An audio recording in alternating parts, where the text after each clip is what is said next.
বিশ্ব জলাতঙ্ক দিবস আজ 28 সেপ্টেম্বর 2007 সাল থেকে বাংলাদেশ সহ এশিয়ার 12টি দেশে বিশ্ব জলাতঙ্ক দিবস পালন করা হয়। জলাতঙ্ক বিষয়ে জনসচেতনতা বৃদ্ধি এবং প্রতিরোধ ও নির্মূলের লক্ষ্যে এই দিবসটি পালিত হয়ে আসছে। জলাতঙ্ক একটি মরণ ব্যাধি যা প্রাণী থেকে মানুষে ও প্রাণীতে সংক্রমিত হতে পারে। জলাতঙ্ক রোগে সাধারণত 15 বছরের নিচের শিশুরাই বেশি আক্রান্ত হয়। এই রোগে 90% আক্রান্ত হয় কুকুরের কামড়ে।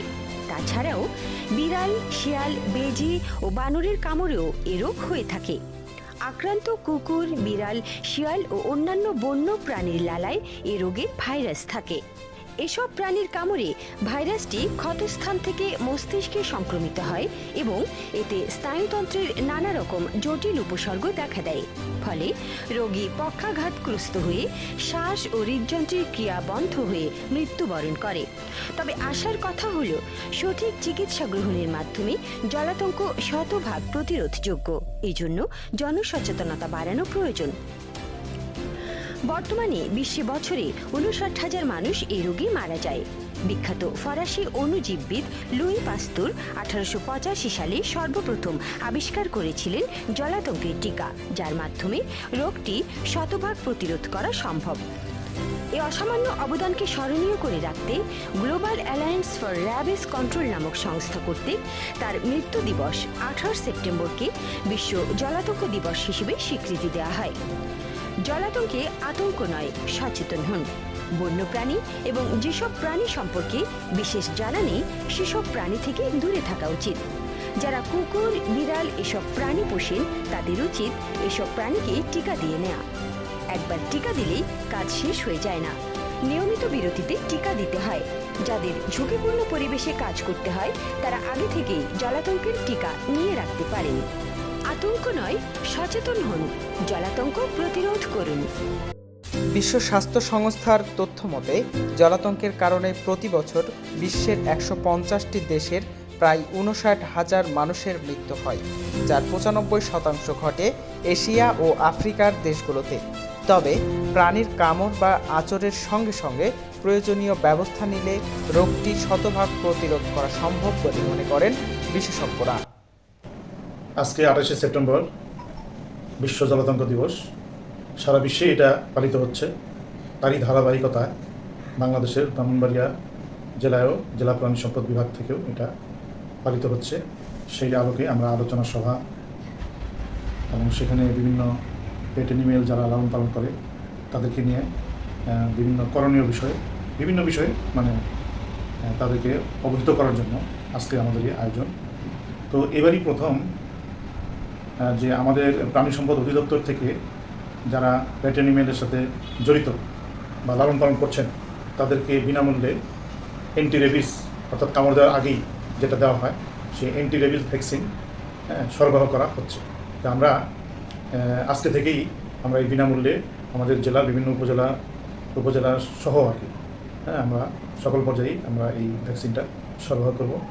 জলাতঙ্ক রোগে একবার আক্রান্ত হয়ে গেলে এবং তার লক্ষণ যদি ধরা পড়ে তাহলে 100% নিশ্চিত যে সে মারা যাবে। এটা মানুষ হোক কিংবা অ্যানিমেল হোক।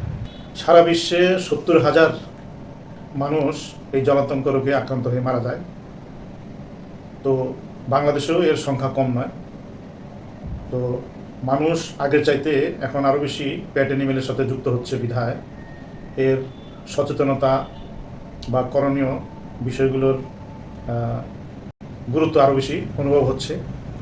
তো সেই হিসাবে আজকে আমরা আলোচনা সভায় যা অবহিত হচ্ছি সেইখান থেকে আপনারা যারা পেট অ্যানিমেলের সাথে যুক্ত আছেন আপনাদেরও কিন্তু অনেক দায়িত্ব আছে এই জিনিসগুলো প্রচার করা। তো সে বিষয়ে কিন্তু গুরুত্ব দিতে হবে। র্যাবিস ভাইরাস কুকুর, বিড়াল প্রভৃতি প্রাণীর কামড়ের মাধ্যমে মানবদেহে প্রবেশ করে। কামড়ানো স্থানেই এরা বংশবৃদ্ধি আরম্ভ করে দেয়। এরা সংবেদী স্নায়ুকে আক্রান্ত করে এবং একজন বেয়ে কেন্দ্রীয় স্নায়ুতন্ত্রের দিকে এগোতে থাকে। স্নায়ুর মধ্য দিয়ে পরিবহনের সময় সাধারণত কোনো ইমিউন রিয়াকশন হয় না, যদিও বা হয় তাহলে তা খুবই সামান্য। ভাইরাস কেন্দ্রীয় স্নায়ুতন্ত্রে পৌঁছানোর পর সেখানে বংশবৃদ্ধি করতে থাকে এবং পুনরায় প্রান্তীয় স্নায়ুতন্ত্র পেয়ে লালাগ্রন্থি সহ অন্যান্য অঙ্গে এসে জমা হয়।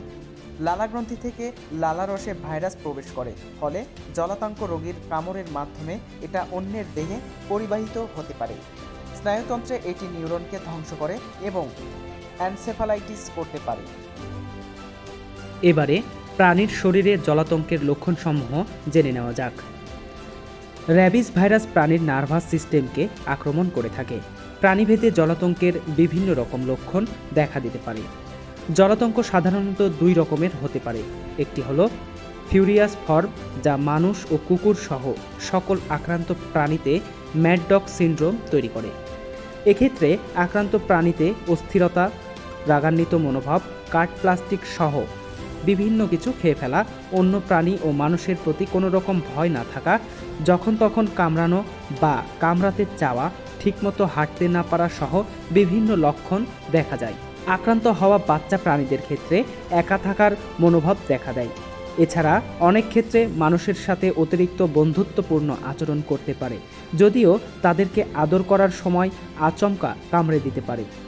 সাধারণত খুব দ্রুতই অবস্থার অবনতি ঘটে এবং খিঁচুনি ও প্যারালাইসিস হওয়ার মাধ্যমে আক্রান্ত প্রাণীর জীবনাবসান ঘটে। জলাতঙ্কের অন্য ফর্মটি হল প্যারালাইটিক ফর্ম।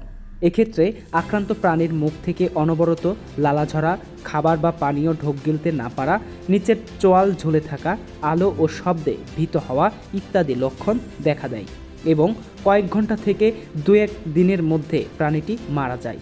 সাধারণত এই ধরনের জলাতঙ্কে আক্রান্ত প্রাণীরা কাউকে কামড়াতে আসে না। এবারে প্রাণীর শরীরে জলাতঙ্কের প্রতিরোধ সম্পর্কে জেনে নেওয়া যাক। জলাতঙ্ক একটি শতভাগ প্রাণঘাতী রোগ, তবে নিয়মমাফিক ভ্যাকসিন দিলে এই রোগ সম্পূর্ণভাবে প্রতিরোধ করা সম্ভব। বাংলাদেশে জলাতঙ্ক রোগ এন্ডেমিক হওয়ায় জলাতঙ্কের ভ্যাকসিন কুকুর ও বিড়ালের জন্য কোভ্যাক্সিন হিসেবে বিবেচিত হয়, যার মানে কুকুর বিড়ালকে অবশ্যই টিকার আওতায় আনতে হবে। বিড়ালের বয়স কমপক্ষে 13 সপ্তাহ ও কুকুরের ক্ষেত্রে কমপক্ষে 14 সপ্তাহ বয়সে জলাতঙ্কের প্রি এক্সপোজার ভ্যাকসিন দেয়া যায়। তবে এই টিকা শুধু একবার দিলেই হবে না, বরং নিয়মমাফিক বুস্টার ডোজ দিতে হবে। ভেটেরিনারি চিকিৎসকের পরামর্শ ব্যতীত কখনোই টিকা দেওয়া উচিত নয়। মনে রাখবেন, ভ্যাকসিনই জলাতঙ্ক প্রতিরোধের একমাত্র কার্যকর পদ্ধতি।